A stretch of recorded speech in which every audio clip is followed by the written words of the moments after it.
想到排球，我相信在你心目中一定有几个名字会马上闪过脑海。今天在你心里的这份清单，很有可能会多加上李多英这个名字，因为他在韩国的表现实在太出色了。179公分的身高，最高打点282公分，最高拦网263公分。2014年高中毕业后，投入南韩职业联赛选秀，进入现代建设，一待就是6个球季。最近转战到 Pink Spiders 这支球队，仅仅23岁就在南韩职业女排打响了知名度，也入选过南韩国家队。如果没有太大的意外，他未来应该会是国家队的固定班底，因为以他目前在职业联赛的表现，不想征召他出战国家队看起来也很难。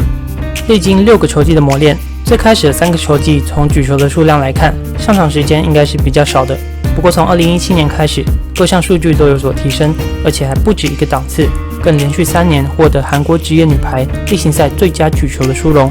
究竟她的厉害之处在哪？我们摊开韩国女排的官网关于举球的记录，有一项评比，每局平均举出成功的球数。这里我是将成功解读为好球的意思，如果有其他解释，欢迎在底下留言。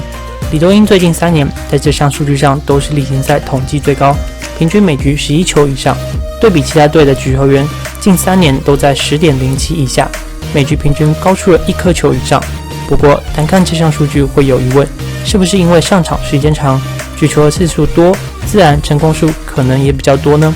所以我接着抓出最近1个球季的资料来观察，李多英的举球次数的确是联盟最多的，这引起了我的好奇心，进一步将举球次数最高的5名球员抓出来，想看看他们的举球成功率会不会有不同的结果。也许李多英的举球成功率其实不是最好的，结果发现李多英还是以接近 40% 的成功率排名第一。将时间轴拉长一点，最近3年他在韩国的表现差不多就是这样的水准。看到这里，我们知道李多英在韩国看起来举球的品质相对是高的，但只有这些还不足以证明我在开头提到的成为国家队固定班底的所有条件。因为从刚刚的举球成功率也可以发现，他并没有和其他人拉大到无法被赶上的那种距离。那还有什么原因呢？我想关键应该在他的得分能力。以最近1个球季来说，总得分111分，听起来可能没什么感觉，但是对照其他队现役的举球员，他们的总得分都在40分以下，这样的差距应该很明显可以感受到。再将李多英近3年的得分拆解开来，拦网和攻击得分差不多各占一半，唯独上个球季的攻击成功率提升了不少，算是比较明显的突破。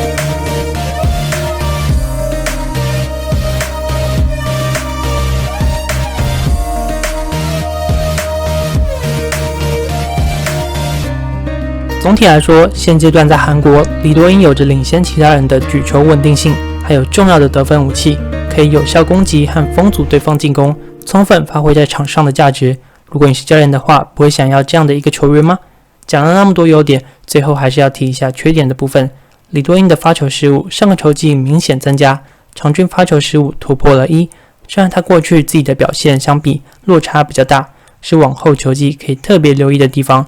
好的，以上就是今天的 X 球探，喜欢影片的话别忘记按赞、订阅、加分享，我们下次再见。